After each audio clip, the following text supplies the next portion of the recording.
And I have to say, the best part about having something like this is it's a wolf in sheep clothing. People just don't expect it to have as much power as it does.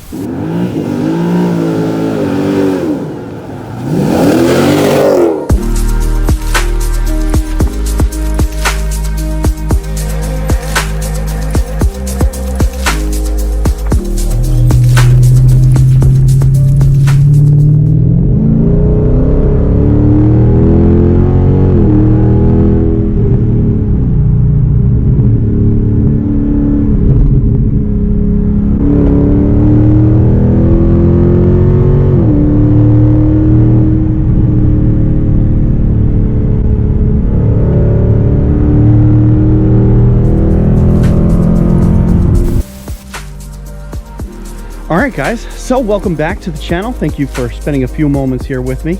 Now if you're new, definitely make sure you hit that subscribe button, and guys, definitely make sure you hit that like button. It really is greatly appreciated. Now today we're going to talk about if I regret doing this to the Charger RT, and then we'll go over what the alternative was. Now for those of you that really just are in it just to, you know, the title and the thumbnail, the answer is no. Okay, I don't regret doing this. And for those of you that actually enjoy the channel and want to hear me jibber jabber a little bit about this, I'll go on to explain why.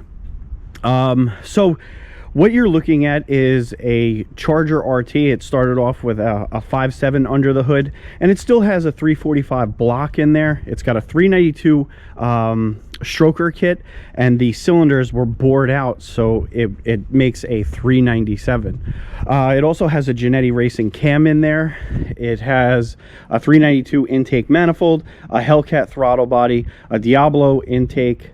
It has Dynatech long tube headers, high flow cats, 3-inch MagnaFlow Scatpack exhaust, and all of that has gotten this thing to about 450 wheel horsepower and similar in torque. So a lot of people would say that's an awful lot of work to get it to that kind of a power level. A lot of money has been spent. Really, all you would have needed to do was get a 392, put some long tube headers on it, and a Hellcat throttle body, and you're pretty much neck and neck with me here.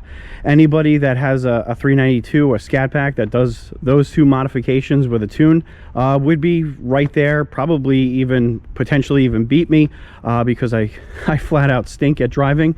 Nonetheless, you have to keep in mind that this thing is being built to take on Hellcats, okay? It's got a lower compression. It's got a cam that's really meant to complement forced air. So if this was a naturally aspirated build, I would have likely chosen a larger cubic inch, and I would have chosen a cam that would be a little bit stronger for naturally aspirated. Also, too, the compression would be much higher. It would be closer to what a 392 would be, closer to 11. So, you know, really, do I have any regrets? The answer is just simply no.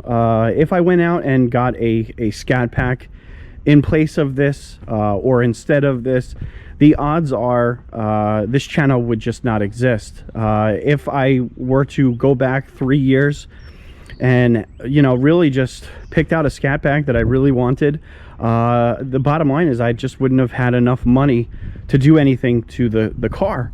And that in turn would have prevented me from loading up the mid-muffler delete, or the video that really got this whole channel started in the first place.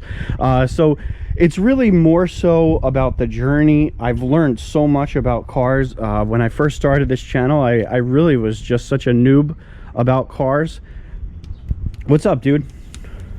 All right. I was I was learning, and through the course of me, I love you too, bud. I love you more.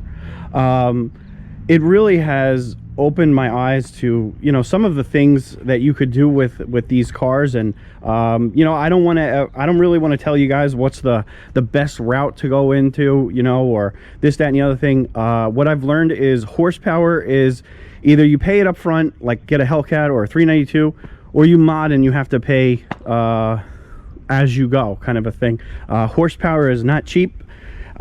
Trusting people with your car is definitely difficult, so I definitely understand why people don't particularly like modding, trusting a performance shop, all that kind of stuff. But in the end, I have to say that this has worked out great for me, because not only have I learned a ton about cars, I've also been able to create a channel that I really enjoy loading up videos, and this is the reason why it even started. So definitely no regrets. There's a lot of different paths to get to this kind of a, you know, level, and getting a 392 would have certainly been a lot of fun. I probably would have gotten that 392, did a mid muffler delete, probably a couple of small bolt-ons, but in the end, you know, that 392 would have been expensive enough to prevent me from really doing any kind of modifications, because the insurance was quite a bit higher.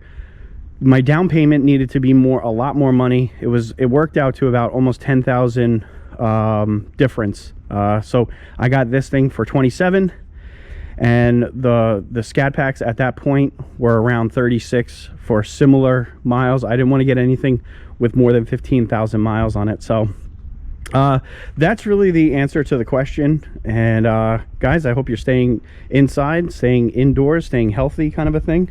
More will come, okay? I promise I'll get this thing on the road.